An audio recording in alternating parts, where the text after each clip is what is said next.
65 செய்திகள். சென்னையில் பெய்த கனமழையின் காரணமாக பாதிக்கப்பட்ட சென்னை பகுதிகளை பார்க்கலாம். இக்காணொளியில் வாங்க.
கொண்டு வந்து விட்றேன் பைத்தியமாங்க. நாங்கள் அங்கேருந்து ஓடி வந்து இங்கே வந்து விடுறதுக்கு என் வண்டி இங்கே விட்டா செக்யூரிட்டி கூட கிடையாது. இந்த மழைநீர் வடிகால் வாய்க்கால் திட்டத்துக்காக 4000 கோடி ஒதுக்குனாங்களா சார்?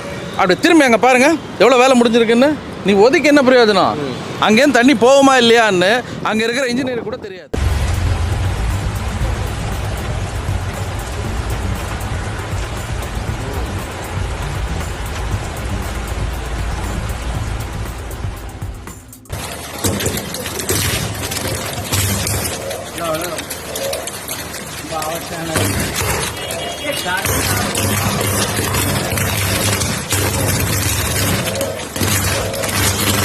செய்கிறாங்கன்னு எங்களுக்கே தெரியல. இந்த தொகுதியில் ஜெயிச்ச தயாநிதி மாறன் இன்னும் டிஎம்கே தலைவரெலாம் ஒருத்தரும் வந்து பார்க்குறதும் கிடையாது, மக்களுடைய குறைகளை கேட்குறதும் கிடையாது. இது நாங்கள் ஒவ்வொரு தடவையும் மழை வரும்போது ரொம்ப கஷ்டப்படுறோம். In ICCC in Greater Chennai Corporation, this is the main location which we can identify all the other locations in Chennai, all the subways, all the canal points and all the low-lying areas can be identified from here. Last year we have got rain. பலத்த மழை பெஞ்சது. பல இடங்கள்ல போய் ஆய்வு செஞ்சிருக்கிறேன். நிறைய இடத்துல தண்ணி ஏற்கனவே கொஞ்சம் வத்திருச்சு. இதுக்கு பிறகு என்ன இப்போ இன்னும் மழை வந்ததுன்னா கண்டிப்பாக அதற்கான அனைத்து முன்னெச்சரிக்கை நடவடிக்கைகளும் எடுத்திருக்கிறோம். பாப்பா என்ன நடக்குது. மழை வந்தாலும் 20 சென்டிமீட்டர் அளவுக்கு மழை வந்தாலும் கூட மழை வந்த சுவடே தெரியாமல் இன்றைக்கு மாநகர மக்கள் மகிழ்ச்சி வெள்ளத்தில் திளைத்துக் கொண்டிருக்கிறார்கள்.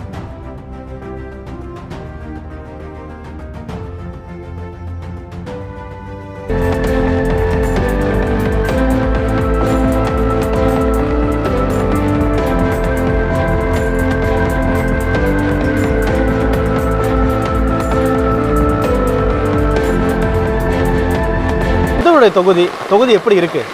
ரொம்ப மோசமாக இருக்குது சார். சொல்ல முடியாத கஷ்டத்தை நான் அனுபவிச்சுருக்கோம். இது இந்த வருஷம் மட்டும் இல்லை, எல்லா வருஷமும் நாங்கள் இதே தான் நாங்கள் அனுபவிச்சுருக்கோம். ஒரே நாள் தான் மழை. நேற்றுக்கெல்லாம் மழை இல்லை, இன்றைக்கி மழை பெஞ்சிருக்கு. இந்த நிலைமை நாங்கள் பாருங்கள், வண்டியை தள்ளின்னு வரோம்.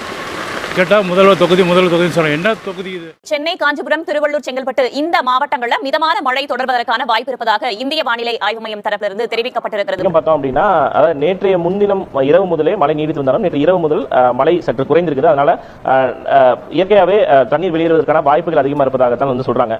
மிக முக்கியமாக நீர்த்தேக்கங்களை பொறுத்த வரைக்கும் சென்னையுடைய மிக முக்கியமான நீர் ஆதாரங்களாக இருக்கக்கூடிய 4 நீர்த்தேக்கங்கள் மிக முக்கியமானது. பூண்டி, புழல், செம்பரம்பாக்கம், சோழவரம். இங்க இருக்கக்கூடிய நீர்த்தேக்கத்துடைய அந்த அளவு என்பது பயப்படும்படியான இல்ல, பேனிக்கான சிச்சுவேஷன்லாம் ஒன்றும் கிடையாது அப்படின்றதான் இருக்கக்கூடிய அபிஷியல் சொல்றாங்க. ஏன்னா பூண்டியை பொறுத்த வரைக்கும் 35 அடி வரைக்கும் நீர் தேக்க முடியும். ஆனால் 21 அடி மட்டுமே இருக்கு. அதே போல புழலை பொறுத்த வரைக்கும் 21 அடி நீர் தேக்கக்கூடிய நிலையில 16 அடி மட்டுமே இருக்கு. மிக முக்கியமான செம்பரம்பாக்கம் நீர்த்தேக்கத்தை பொறுத்த வரைக்கும் 24 அடி வரை நீர் தேக்க முடியும். அதுல 13 அடி வரைக்கும் மட்டும் தான் தண்ணி இருக்கு. ஏன்னா கிட்டத்தட்ட பார்த்தோம் அப்படின்னா 35% மட்டும் தான் செம்பரம்பாக்கம் நீர்த்தேக்கத்தில் தற்போது தண்ணீர் இருப்பு இருப்பதாக அதிகாரிகள் இந்த டேட்டாஸ் வந்து கொடுத்திருக்காங்க. இது போன்ற பல்வேறு விதமான தகவல்கள் தொடர்ச்சியாக மாநில அவசர கட்டுப்பாட்டு மையத்திலிருந்து வெளியாகி வருகிறது. இத்துடன் செய்திகள் நிறைவடைந்தன. மீண்டும் நாம் டிவி 365 செய்திகளில் சந்திப்போம். நன்றி, வணக்கம்.